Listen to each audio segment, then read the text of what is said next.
Hello friends, कैसे हैं आप? आई होप आप सभी अच्छे होंगे।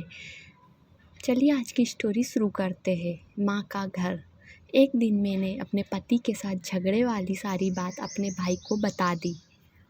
तो भाई ने कहा कि एक काम करो, तुम कुछ दिनों के लिए हमारे घर आ जाओ। जब तुम दोनों कुछ दिन एक दूसरे से अलग रहोगे तो तुम दोनों को एक दूसरे की कमी का एहसास होगा।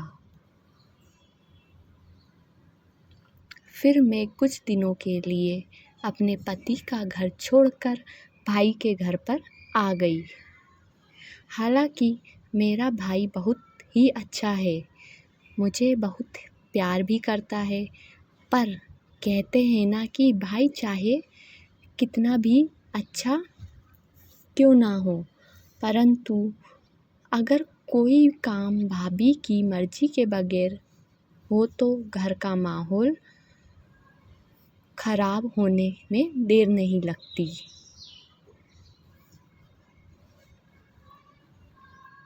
कुछ दिनों के बाद ही भाभी को लगने लगा कि कहीं मैं हमेशा के लिए ही मायके में ना रह जाऊं। इसलिए वो दूसरों पर डालकर मुझे हर दिन कुछ ना कुछ ताने मारने लगी कि मैं ये घर छोड़ने वाली लड़कियों का ना कोई घर होता है और ना ही घर की रहती है और ना ही घाट की। मैं भाभी के इशारे अच्छे से समझ रही थी। कुछ ही दिनों में मुझे लगने लगा कि यह अब मेरा मायका है ही नहीं, बल्कि अब यह भाभी का घर है।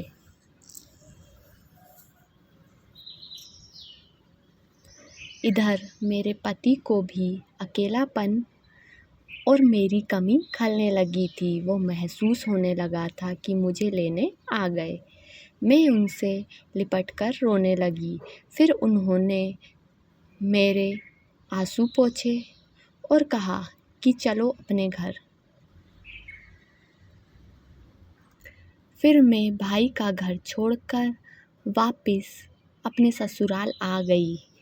रास्ते भर में मैं बस यही सोचती रही कि जब तक घर में माँ होती है तब तक ही मायका अपना घर लगता है, उसके बाद तो सिर्फ भाभी का घर ही बन जाता है।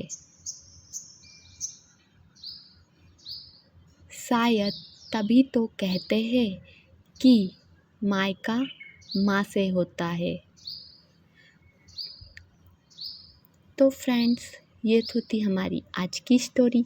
अगर आपको अच्छी लगी तो प्लीज़ चैनल को लाइक, सब्सक्राइब और शेयर ज़रूर कीजिएगा और ज़्यादा से ज़्यादा कमेंट कीजिएगा ताकि मैं आपके लिए और भी अच्छी अच्छी स्टोरियाँ ला सकूं। Thank you.